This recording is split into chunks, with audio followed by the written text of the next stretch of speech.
فانطلقا، اب وہ دونوں چلے، گویا کہ حضرت موسیٰ نے وہ بات مان لی.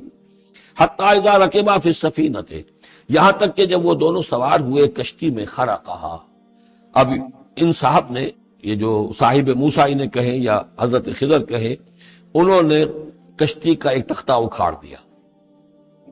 قال خرقتها لتغرق اهلها، اور حضرت موسیٰ علیہ السلام کہاں خاموش رہنے والے تھے. اتنا غلط کام کر رہے ہو تم، ساری کشتی کو ڈبونا چاہتے ہو، کیا تم نے توڑ ڈالا ہے، پھاڑ دیا ہے اس کشتی کو تاکہ غرق کر دو اس کے اندر جو سوار ہیں ان سب کو.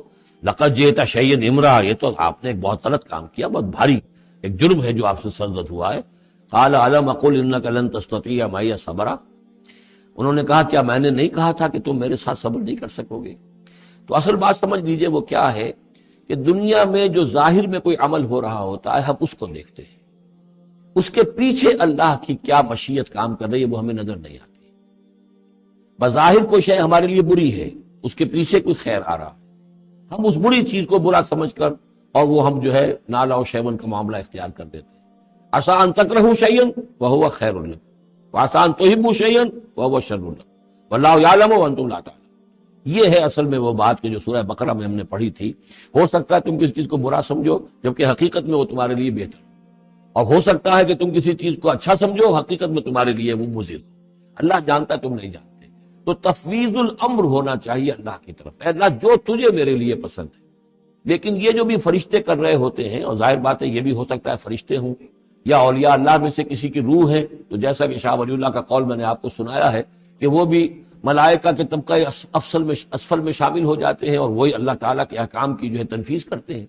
تو یہ شرعی احکام نہیں ہے، یہ تکوینی احکام ہے. کسی کا بچہ جو ہے چھت کے اوپر سے گرا مر گیا، اب وہ تو چیخ رہا ہے، ماں بھی چیخ رہی ہے، بہن بھائی بھی چیخ رہے ہیں. اب کیا پتا کہ یہ بچہ جو ہے اگر بڑا ہو جاتا تو یہ ماں باپ کے لیے سوہان روح ہوتا. اللہ نے ان کے لیے خیر کیا ہے کہ اس بچے کو اس وقت لے لیا ہے، لیکن انہیں تو پتا نہیں کہ آئندہ کیا ہونا تھا. تو ہم ظاہر کو دیکھ کر جو ہے گھبرا جاتے ہیں اور اس کو اپنے لیے برا سمجھ بیٹھتے ہیں، جبکہ اللہ تعالیٰ کی بیدک الخیر، اللہ کے ہاتھ میں خیر ہی خیر ہے. لیکن ہماری شارٹ سائٹڈنس ہے کہ جس کی وجہ سے ہم چیزوں کو کسی اور رنگ میں لے رہے ہیں. اس کے لیے یہ 3 واقعات ہیں کہ جو انہیں دکھائے گئے. قال لا تؤاخذنی بما نسیت ولا ترهقنی من امری عسرا، تو انہوں نے کہا، حضرت موسیٰ نے عرض کیا لا تؤاخذنی بما نسیت، مجھ سے مواخذہ نہ کیجئے اس پر کہ میں بھول گیا کہ میں نے آپ سے وعدہ کیا تھا کہ میں آپ سے کوئی سوال نہیں کروں گا. ولا ترهقنی من امری عسرا، اور نہ دباؤ ڈالیے مجھ پر میرے معاملے میں کچھ زیادہ سختی نہ کیجئے. ایسا نہ ہو کہ ایک ہی دفعہ کی میری اس غلطی کے اوپر کہتے ہیں جاؤ اب یہاں سے، بلکہ ذرا یہ نرمی کیجئے. فانطلقا، پھر چلے دونوں. حتی اذا لقیا غلام قتلہ، جب ایک نوجوان سے ملاقات ہوئی اس نے قتل کر دیا اس کو، حضرت خضر نے. قال قتلت نفسا زکیۃ بغیر نفس، حضرت موسیٰ علیہ السلام پھر بولے یہ کیا کیا آپ نے، ایک بے گناہ جان کو آپ نے قتل کر دیا اس کے بغیر کہ اس نے کسی کا خون بہایا ہو. لقد جئت شیئا نکرا، یہ تو آپ نے بہت ہی نامعقول حرکت کی ہے. قال الم اقل انک لن تستطیع معی صبرا، اب انہوں نے بھی ذرا ڈانٹ کے انداز میں کہا الم اقل لک، کیا میں نے نہیں کہا تھا تم سے کہ تم میرے ساتھ صبر نہیں کر سکو گے. قال ان سالتک عن شیء بعدها فلا تصاحبنی، حضرت موسیٰ نے عرض کیا کہ اچھا ٹھیک ہے، اب اگر تیسری مرتبہ مجھ سے غلطی ہو جائے، دوسری مرتبہ اور مجھے معافی دے دیں، اگر اب میں اس کے بعد کوئی آپ سے سوال کروں تو پھر ٹھیک ہے، آپ مجھے اپنے ساتھ نہ رکھیے گا. فلا تصاحبنی، پھر یہ کہ میں اپنا راستہ لے لوں گا. قد بلغت من لدنی عذرا، میری جانب سے آپ نے جو ہے حجت قائم کر دی ہے اور آپ عذر جو ہے اب آپ کر سکتے ہیں کہ آپ مجھے اپنے ساتھ نہ رکھیں، یعنی خطا میری ہے. فانطلقا، پھر چلے. حتی اذا اتیا اہل قریۃ استطعما اہلہا، اور جب یہاں تک کہ وہ پہنچے ایک بستی والوں کے پاس، وہاں انہوں نے ان سے چاہا کہ وہ انہیں کھانا کھلائیں. مسافر جیسے ہوتے ہیں، بھائی ہم لوگ آئے ہیں، مسافر ہیں، آپ کی بستی میں آئے ہیں تو ہمیں کھانا کھلائیے. فابوا ان یضیفوہما، تو وہاں کی بستی والوں نے، وہ ایسے کچھ کٹھور اور شقی لوگ تھے، انکار کر دیا ان کی ضیافت سے، انہیں کچھ کھانے کو نہیں دیا. فوجدا فیہا جدارا، وہاں انہوں نے دیکھا ایک دیوار، یرید ان ینقضہ، کہ بالکل گرنے کو ہے، ٹوٹنے کو ہے، گرنے کو ہے. فاقامہ، تو وہ حضرت خضر نے اس کو سیدھا کر دیا، بنا دیا اور سیدھا کر دیا، مضبوط کر دیا. قال لو شئت لاتخذت علیہ اجرا، تو حضرت موسیٰ نے پھر کہا کہ اگر آپ چاہتے، یہ اتنے ناہنجار لوگ، انہوں نے مسافروں کو کھانا تک نہیں دیا اور آپ نے بغیر مزدوری لیے ہوئے ان کا کام کر دیا، ان کی دیوار سیدھی کر دی. لو شئت لاتخذت علیہ اجرا، آپ اس پر اجرت طلب کرتے ان سے، اور یہ جو اجرت سے جو ہے بہرحال ہم جو ہے کچھ نہ کچھ کھاتے پیتے۔ قال ھذا فراق بینی و بینک، کہ بس یہ اب میرے اور آپ کے درمیان اب علیحدگی کا وقت ہے۔ سأنبئک بتأویل ما لم تستطع علیہ صبرا، اب میں تمہیں بتائے دیتا ہوں اصل راز اور حقیقت ان چیزوں کا جس پر کہ آپ صبر نہ کر سکے۔ اما السفینہ، جہاں تک اس کشتی کا معاملہ ہے، فکانت لمساکین یعملون فی البحر، تو یہ ان مزدوروں کی ملکیت تھی کہ جو دریا میں محنت کرتے ہیں، جیسے کشتی ہے ادھر سے ادھر اتار دیا، دو دو پیسے لے لیے، ایک ایک پیسہ لے لیا، یہ مزدوری کر رہے ہیں، ان کے لیے گویا کہ کمائی کا اور ان کی معاش کا یہی ذریعہ ہے۔ فَأَرَدْتُ أَنْ أَعِيبَهَا، میں نے یہ چاہا کہ اس کو عیبدار کر دوں۔ وَكَانَ وَرَاءَهُمْ مَلِكٌ يَأْخُذُ كُلَّ سَفِينَةٍ غَصْبًا، جبکہ آگے جو ہے ایک بادشاہ تھا، حاکم تھا، جو ہر کشتی کو کہ جو ثابت و سالم ہے اسے وہ غصب کر رہا ہے، اس کو جو ہے کنفسکیٹ کر رہا ہے، جیسے آج کل بھی ہوتا ہے ہمارے ہاں، وہ ویگنز جو ہیں وہ پولیس والے روک لیتے ہیں، تو اسی طریقے سے وہ جو ہے قبضہ کر رہا ہے ان پر۔ یاخذ کل سفینۃ غصبا، اب وہ دیکھے گا کہ یہ تو ٹوٹی بھی کشتی چھوڑ دے گا، تو کشتی میں ایک تختہ لگا لینا تو آسان کام ہے، پوری تختی جا رہی تھی، تو میں نے ایک تختہ جو ان کا جو ہے توڑ دیا ہے تاکہ اسے ناقص سمجھ کر وہ بادشاہ جو ہے اسے ریجیکٹ کر دے اور اس کشتی کو نہ لے، تو ان مزدوروں کی پوری کشتی بچ جائے۔ ایک تختہ توڑنے سے تختی بچتی ہے، اور یہ سالم رہتی تختی تو پوری کشتی جا رہی تھی۔ تو میں نے ان کی خیر کے لیے کیا ہے، جس کو تم نے یہ سمجھا کہ شاید میں لوگوں کو ہلاک کرنے کے لیے میں نے یہ قدم اٹھایا ہے۔ وَأَمَّا الْغُلَامُ، اور جہاں تک اس لڑکے کا معاملہ ہے، نوجوان کا، فَكَانَ أَبَوَاهُ مُؤْمِنَيْنِ، اس کے والدین بڑے نیک اور صالح ہیں، والدین دونوں کے دونوں۔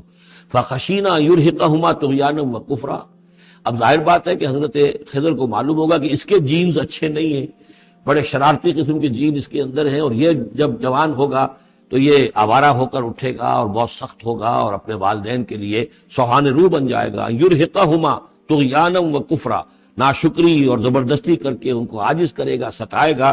فاردنا یبدلہما ربہما خیرا منہ زکاۃ واقرب رحما، تو ہم نے یہ چاہا کہ ان کا رب ان کے لیے بدل دے، اس سے بہتر اولاد اسے دے، بیٹا دے دے کہ جو اس کے لیے پاکیزگی میں بھی اور شفقت اور رحمت میں بھی اس سے بہتر ہو، جو ان کے لیے بڑھاپے میں سہارا بن سکے۔ تو ہم نے صرف یہ کیا ہے کہ یہ بچہ جو ہے وہ یہ ساری چیزیں جو اللہ کے حکم سے میں کر رہا ہوں، یہ گویا کہ تکوینی امور ہیں جو ہو رہے ہیں، یہ تشریعی امور نہیں ہے، تم شریعت کے حوالے سے دیکھ رہے ہو، اور میں یہ تکوینی معاملات کر رہا ہوں اللہ کے حکم کے مطابق۔ اور یہ در حقیقت رحمت ہے، جس کو کہ لوگوں نے یہ سمجھا ہوگا جن کا بچہ جو والدین کا فوت ہو گیا تو ان کے اوپر تو پہاڑ ٹوٹ پڑا ہوگا غم کا، لیکن اصل میں اللہ تعالیٰ نے یہ ان کے خیر کے لیے کیا۔ وَأَمَّا الْجِدَارُ، اور جہاں تک اس دیوار کا معاملہ ہے، فَكَانَ لِغُلَامَيْنِ يَتِيمَيْنِ فِي الْمَدِينَةِ، تو یہ دو غلام لڑکوں کی دیوار ہے جو شہر میں رہتے ہیں۔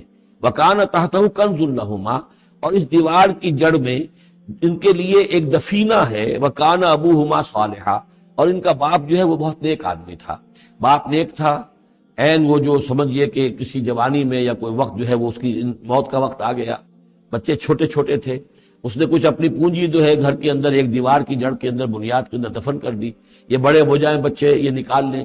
اب چونکہ وہ نیک تھا لہذا اللہ تعالیٰ کی طرف سے اس کا اہتمام ہو رہا ہے۔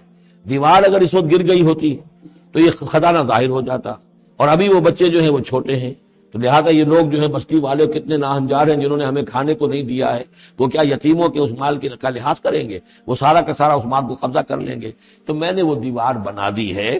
کان ابوہما صالحا، ان کا باپ بہت نیک آدمی تھا۔ فاراد ربک یبلغ اشدہما، تو آپ کے رب کا یہ فیصلہ ہوا کہ یہ دونوں بچے جو ہیں اپنی پوری جوانی کو، پختگی کو، بلوغت کو پہنچ جائیں، وَيَسْتَخْرِجَا كَنْزَهُمَا، اور پھر وہ اپنا خزانہ نکال لیں۔ رحمتم من ربک، یہ تینوں امور آپ کے رب کی رحمت کا منظر ہے۔